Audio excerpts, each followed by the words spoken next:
आकाशवाणी गोरखपुर से प्रादेशिक समाचार।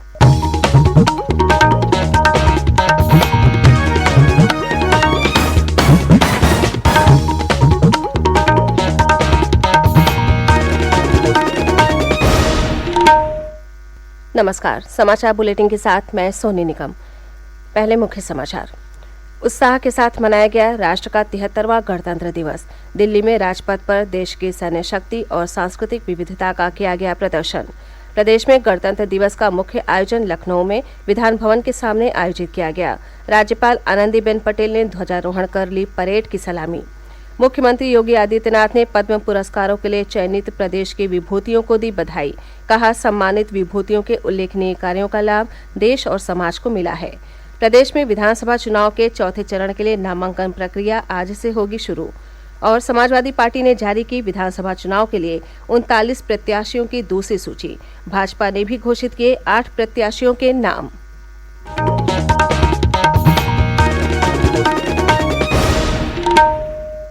स्वतंत्रता की 75वीं वर्षगांठ पर आज़ादी का अमृत महोत्सव के अंतर्गत सरकार अनेक गतिविधियों का आयोजन कर रही है।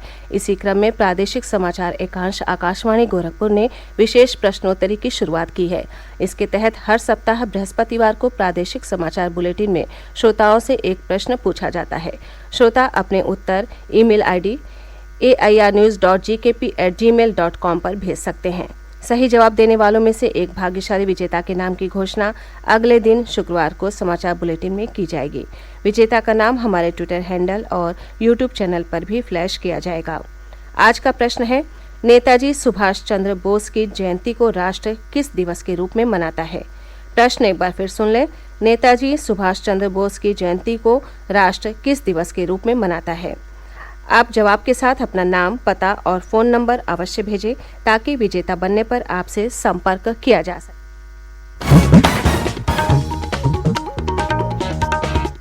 अब समाचार विस्तार से। देश का 73वां गणतंत्र दिवस कल देशभक्ति के माहौल में उत्साह के साथ मनाया गया। मुख्य समारोह राष्ट्रीय राजधानी दिल्ली में राजपथ पर आयोजित किया गया, जहां राष्ट्रपति रामनाथ कोविंद ने मुख्य परेड की सलामी ली। इस अवसर पर जम्मू कश्मीर पुलिस के सहायक सब इंस्पेक्टर बाबूराम को मरणोपरांत अशोक चक्र से सम्मानित किया गया। गणतंत्र दिवस परेड समारोह प्रधानमंत्री नरेंद्र मोदी के राष्ट्रीय समर स्मारक पर शहीदों को श्रद्धांजलि अर्पित करने के साथ शुरू हुआ। उन्होंने कृतज्ञ राष्ट्र की ओर से शहीद स्मारक पर पुष्प चक्र अर्पित किया। राजपथ पर गणतंत्र दिवस परेड के दौरान भारत की सैन्य शक्ति, सांस्कृतिक विविधता, सामाजिक और आर्थिक प्रगति का भव्य प्रदर्शन किया गया। विभिन्न राज्यों और केंद्र शासित प्रदेशों की 12 तथा मंत्रालयों और विभागों की 9 झांकियां परेड में दिखाई गई। प्रदेश की झांकी में काशी विश्वनाथ धाम को दिखाया गया।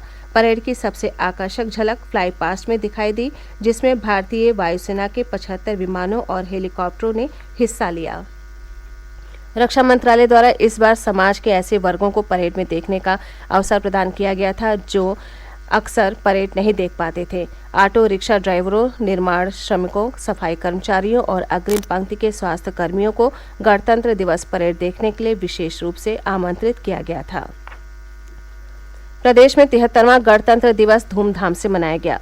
राजधानी लखनऊ में गणतंत्र दिवस समारोह का मुख्य आयोजन विधान भवन के सामने आयोजित किया गया, जहां राज्यपाल आनंदीबेन पटेल ने झंडारोहण किया और परेड की सलामी ली। परेड में सेना, पुलिस, PSC, होमगार्ड्स तथा विभिन्न विद्यालयों के छात्र छात्राओं द्वारा मार्च पास्ट किया गया। इसके अलावा विभिन्न विभागों एवं विद्यालयों द्वारा आकर्षक झांकियां निकाली गई। इस अवसर पर मुख्यमंत्री योगी आदित्यनाथ, उनके मंत्रिमंडल के सदस्य, वरिष्ठ प्रशासनिक, पुलिस एवं सेना के अधिकारीगण सहित बड़ी संख्या में आमजन उपस्थित रहे। इससे पूर्व मुख्यमंत्री योगी आदित्यनाथ ने गणतंत्र दिवस पर अपने आवास पर राष्ट्रीय ध्वज फहराया। गणतंत्र दिवस के अवसर पर प्रदेश के सभी जनपदों में सरकारी, अर्ध सरकारी कार्यालयों में तिरंगा फहराया गया। मुख्यमंत्री योगी आदित्यनाथ ने पद्म पुरस्कार के लिए चयनित विभूतियों को हार्दिक बधाई दी है। उन्होंने कहा है कि विभिन्न क्षेत्रों में पद्म पुरस्कारों से सम्मानित विभूतियों ने समाज और देश हित को सर्वोपरि रखते हुए अपने अपने क्षेत्रों में उल्लेखनीय कार्य किए हैं, जिनका लाभ समाज और देश को मिला है। प्रदेश के पूर्व मुख्यमंत्री कल्याण सिंह तथा गीता प्रेस के पूर्व अध्यक्ष राधेश्याम खेमका को मरणोपरांत पद्म विभूषण से सम्मानित किया गया है। इसके अलावा प्रदेश से कला के क्षेत्र में राशिद खान तथा साहित्य एवं शिक्षा के क्षेत्र में वशिष्ठ त्रिपाठी को पद्म भूषण पुरस्कार से सम्मानित किया गया है।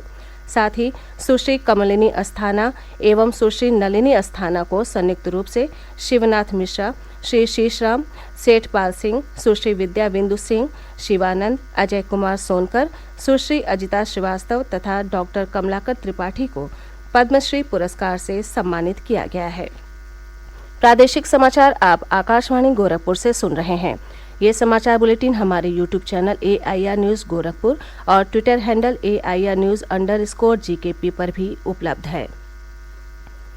प्रदेश में विधानसभा चुनाव के चौथे चरण के लिए नामांकन प्रक्रिया आज से शुरू होगी। नामांकन पत्र 3 फरवरी तक दाखिल किए जा सकेंगे।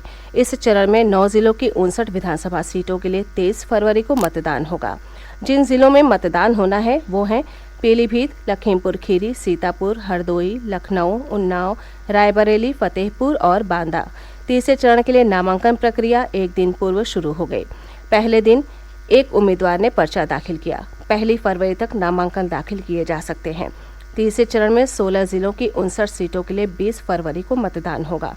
इन जिलों में हाथरस, कासगंज, फिरोजाबाद, एटा, मैनपुरी, फर्रुखाबाद, कन्नौज, इटावा, औरैया, कानपुर नगर, कानपुर देहात, जालौन, हमीरपुर, महोबा, झांसी और ललितपुर शामिल हैं।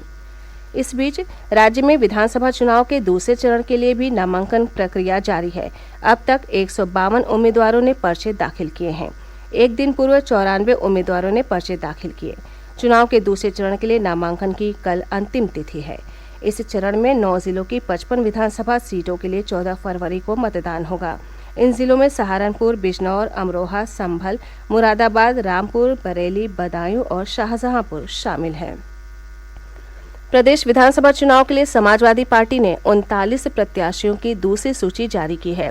अमेठी से गायत्री प्रजापति की पत्नी महाराजी प्रजापति को टिकट दिया गया है। अमेठी की गौरीगंज सीट से विधायक राकेश प्रताप सिंह और प्रयागराज की कचना सीट से उज्जवल रमण सिंह को टिकट दिया गया है। बहराइच की मटेरा सीट से विधायक यासर शाह को सपा ने अपना उम्मीदवार बनाया है। भाजपा छोड़कर आई बहराइच की नानपारा सीट से विधायक माधुरी वर्मा को टिकट दिया गया है। अयोध्या सीट से पूर्व मंत्री पवन पांडे सपा के उम्मीदवार होंगे। इससे पूर्व सपा की पहली सूची में 157 प्रत्याशियों की घोषणा की गई है। इस प्रकार सपा अब तक विधानसभा चुनाव के लिए 196 प्रत्याशियों के नामों की घोषणा कर चुकी है। विधानसभा चुनाव के लिए भारतीय जनता पार्टी ने भी 8 और प्रत्याशियों के नामों की घोषणा की है। इससे पहले भाजपा 195 प्रत्याशियों की घोषणा कर चुकी है। जिन अन्य 8 प्रत्याशियों के नाम तय किए हैं उनमें मैनपुरी की किशनी सीट पर डॉक्टर प्रिया रंजन आशु दिवाकर शामिल हैं।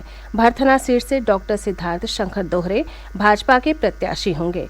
औरैया से गुड़िया कठेरिया और रसूलाबाद सीट से पूनम शंखवार को टिकट दिया गया है।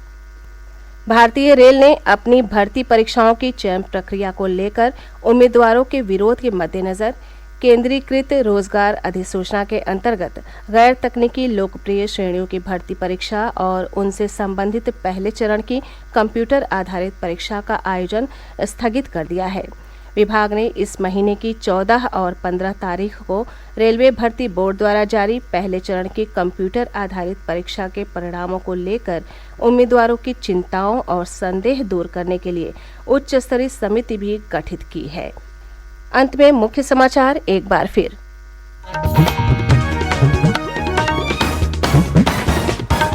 उत्साह के साथ मनाया गया राष्ट्र का 73वां गणतंत्र दिवस।